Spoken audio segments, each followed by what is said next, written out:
So as we move on, we dive into the loss that we took against the Utah Jazz. Now remember, when you lose a game, you should strive to win the next one. Especially when you lost 10 out of the last 15 to begin with. So when you come into that stretch, you lost 10 out of 15 and then you lose another one. Okay, so it's 10 out of 16. You should strive to do everything that you can to win the next one, especially when you're playing against the Utah Jazz. Now, I'm not saying that Utah Jazz is straight bums, but they bums. They're not contenders. I know we ain't contenders either, but at least we just ain't playing like contenders. However, we do have LeBron James and Anthony Davis on our team. Now, I will say that LeBron James didn't play this game. He sat this one out. After that poor performance in the last game, in addition to him tweaking his ankle a little bit, he's getting his needed rest. Especially when you take into the fact that we got the young OKC Thunder coming into town on Monday, I believe, on Martin Luther King Day. So, not only does LeBron James have to represent for the Lakers, he got to represent for the culture. So I understand why he didn't play. But even though he didn't play, how we still lose? Like, they don't even got a superstar. We still had Anthony Davis out there. I'm trying to figure out, now, I'm starting to question, once again, the coaching staff, right? What was our game plan coming into this game without LeBron James, right? I think that's what we need. I think we need, a before press conference for Darvin Ham, or it don't even got to be Darvin Ham. It could be one of the assistant coaches, right? We need them to come on and document what the game plan is. Because I feel like we don't be having a game plan. Now, I will say the Utah Jazz had a game plan. They game planned on doubling Anthony Davis. They doubled Anthony Davis, and D'Angelo Russell was the benefactor of that. D'Angelo Russell was cooking. I don't want to say he had a season high 38. He almost had 40 points. He had the amount of points that Anthony Davis was supposed to score. But nonetheless, we still lost. So I'm trying to figure out what was the game plan, because they was cooking. And I kind of felt it even when we was up 8, 9, 10, 12, when we was up double digits. I'm like, this don't seem like they giving up. And that's the problem that I have. The problem that I have with the Los Angeles Lakers is when we beating somebody, even when we up 10, 20, they think they could come back. I don't understand that. But I'm going to tell you honestly, I knew the game was going to get spicy when we let them score 30 plus points in the first quarter. Granted, we scored 32, right? We scored not 32, but we scored 30 points too, right? I think we scored 36 or 37. So we had more points than them in the first quarter, but we still let them score 31. So if we let them score 31, remember I did this before, you go 30, 60, 90, that's 120. I believe that's kind of what they ended up with, 120, right? So 124 ultimately is what the first quarter tells us that they would end up with. So the data tells us that, right? 31 times 4, 124. They ended up with 132. This is what I'm saying. You gotta peek the trends. So I'm saying, if me as a spectator, if I could peek the trends, why can't the coaching staff peek the trend? I'm lost. And I get it. Once again, Cam Reddish comes into the game and he's not able to play.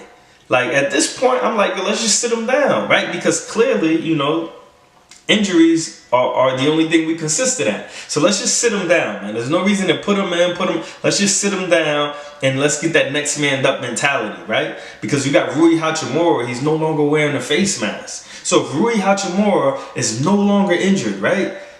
We expect that high level, high performance, that PED, that's what we expect without the drug. You feel me? That's what I'm saying. And if you gotta take the drug, just don't get caught. That's where I'm at with it. I'm I want to see high level competition, at least for my team. And that's just where I'm at right now. But for Anthony Davis, to be the lone superstar in the game, 15 points ain't gonna cut it, bro. Christian Wood scored 15. That's not gonna cut it. We know we need 30 from you. When we getting the 30 from you and the block party is bumping, the block party been bumping. But I'm starting to understand that these blocks are not impactful. So I'm no longer shining the light on the block party. I'm shining the light on the things that are actually gonna win us the game. You know what I'm saying? Is where I'm standing. like, yeah, like it ain't looking good. You know what I'm saying? It ain't looking good, and we need to play with some more energy, and we need to play with some strategies. I'm starting to understand and comprehend logically that the reason why we not where we really want to be is because we don't have a fourth quarter game. Right? I'm about to start just analyzing just the fourth quarter because I'm thinking about it. I'm like, yo, the first quarter, yeah, we start off slow in the first quarter. We let teams score 30, which is bad. We gotta get better at that. But as the game progresses, you know, we progress. But when we enter the fourth quarter, when we get to that like 9-minute mark, it's like, bro, it's like even up 10, it's like, yo, we let teams come back, hit 2 threes. We only up 4. It's just like, we need a fourth quarter game. We need that fourth quarter strategy. And I'm looking to see if the coaching staff gonna make the necessary adjustment. Something I heard Charles Barkley say. And no, actually it wasn't even Charles Barkley. It was it was Kenny Smith. Like, you hear Charles Barkley say all types of wild, crazy stuff. This ain't one of those moments. Now, I will admit, Kenny Smith did say something that was very profound, and it got the wheels turning. You know, like, I'm logical, so if you say something that makes sense, I'm gonna tap into that third eye. And he said that what he's noticing is that the Lakers, they don't play with urgency throughout the regular season. Not the same energetic play that we give come playoff time, right? Come the stretch. And I'm thinking to myself, I'm like, yo, this brother might be on to something. This brother might be on to something. And the reason why I say that is because when you look at coming into the in-season tournament, we was kind of like, we was trucking, we wasn't boom. But then once the in-season tournament play got started, we was balling. We was hooping. Like, brothers was diving. Like, brothers was getting to the floor. Like, brothers was getting gritty, blocking, stealing. Like, we was playing with all types of energy and passion. And then once we won the championship, you'll see what happened. Like, 10 and 15, actually 10 and 17 now. I'm part of 12 out of 17. Oh, I'm bugging. I had the numbers all wrong, right? We 12 out of 17. Like, it's looking bad. And it's probably just looking bad from the outside in, right? Like, maybe the mentality in the locker room, which I don't agree with, is like, yo, we good. As long as we win enough games to make the in-season, pardon myself, not the in-season, as long as we win enough games to make the play-in, we gonna be Gucci. No, we not gonna be Gucci, bro. Like, do you see who's sitting at the top, right? And maybe that's what we want. Strategically, the Minnesota Timberwolves is at top. They the number 1 seed. And this happens every year, right? There's a team that's the number 1 seed in the West, and we know they not gonna win it all. We know that team ain't gonna win it all, right? This happened a few years ago when the Utah Jazz was at the top, which is ironic because when you look at the Utah Jazz, who they had on their team, Mike Conley, Rudy Gobert, these are 2 of the same players that's on the Timberwolves now. So we know what to expect come playoff time, you know what I'm saying? And no disrespect to Anthony Edwards, because the young man is balling out of control like he about to catch a charge. However, we not really worried about them. So maybe we want that last slot. We want that 8 seed so we can play against them and we can guarantee have a better chance of getting into the second round as opposed to playing the number 2 seed, which will ultimately be probably the Denver Nuggets or the LA Clippers. Maybe we trying to avoid that. I don't know. But if you're a champion, as far as I'm concerned, you ain't trying to avoid nothing. You just balling. So we gonna see, and I'm hearing things. I know you're hearing things, but I'm hearing things. They're talking about a trade.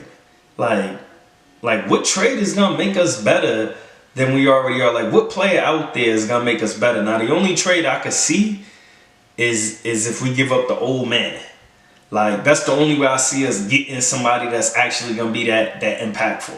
Because realistically, from where I'm sitting, where I'm sitting, the energy, of LeBron James isn't that playoff LeBron. And this is why I said Kenny Smith had me thinking.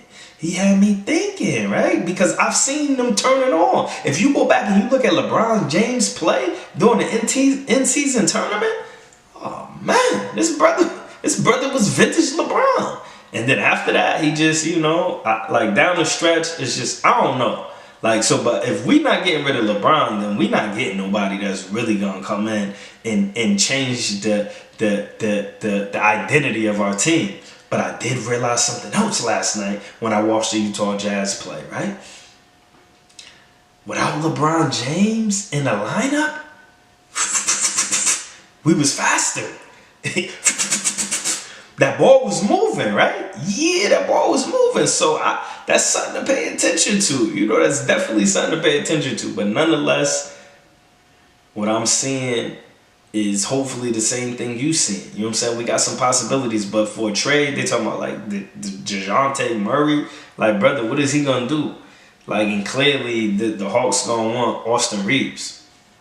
So should we trade DeJounte Murray for Austin Reeves? In my opinion, no.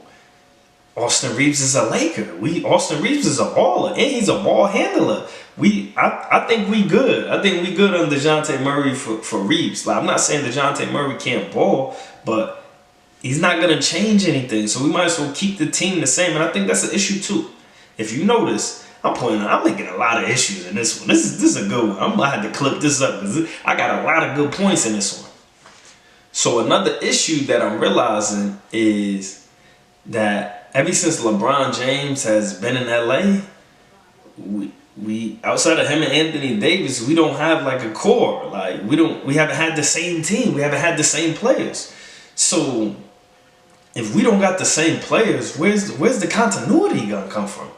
Like, I think that's it. Like now it all makes sense to me. It all makes sense why the role players ain't really been role playing, because they knew, right? So if you consistently have new players, it's not gonna work. Like, it's not gonna work. Now I'm thinking about this joint. I'm thinking about it. Ever since LeBron James has been, who's been on the team since LeBron James has been on the team? Nobody. Caruso gone. Kuzma, all of them young cats gone. I understand too. That was the Anthony Davis trade. Lonzo Ball, okay, gone. Like, nobody. Anthony Davis. Come on, we had Montrezl Harrell. Like, brother, he was balling for us. We had Dwight Howard balling for us. Gone. KCP gone. Danny Green gone. Like, and those are, you know, there's some players that should have been gone, you know, just naturally. But I'm like, where is the core? When you look at the Nuggets, they usually have the same players for 4 or 5 years, even before, you know, they got into the Aaron Gordon and the who was the other player that they had? I forgot who it was, but they used to have Paul Millsap, and Paul Millsap, they had him for years. Like they had the nice core together. Like, I'm trying to figure out, man. Even the Clippers, these injured Zubac been playing over there forever. Like Terrence, man, like. They got players that been playing on the team. We got like new players every year. Every year we got new players. Yeah, we got to, I say stick it out. Don't trade nobody, stick it out. Let's build some continuity. Even if we lose, it's okay. There's only one team that can win a championship. If this ain't our year to win it, that is okay. But if we keep scrapping and starting over and come on, man. We ain't getting nowhere. But only trade I will be interested in is moving the old man. But I just think, like, you can't move the GOAT. Like, you don't, like, even though Michael Jordan was, you know, at the latter part of his career, like, you can't get rid of Mike. You know what I'm saying? Like, and LeBron James is this generation's Mike. So you can't get rid of him. You just die with him. You know what I'm saying? Same thing with Kobe. Like, you just, you know, however much money you paying him, it's cool. You just let him ride out into the sunset. And this is why your franchise is so storied, right? This is why it's so legendary. So I'm going to leave it there. You know what I'm saying? I probably went a little longer than I should have, but I you know, some key points came up. So, you know, this is me logically just telling you what I see. So, peace, man.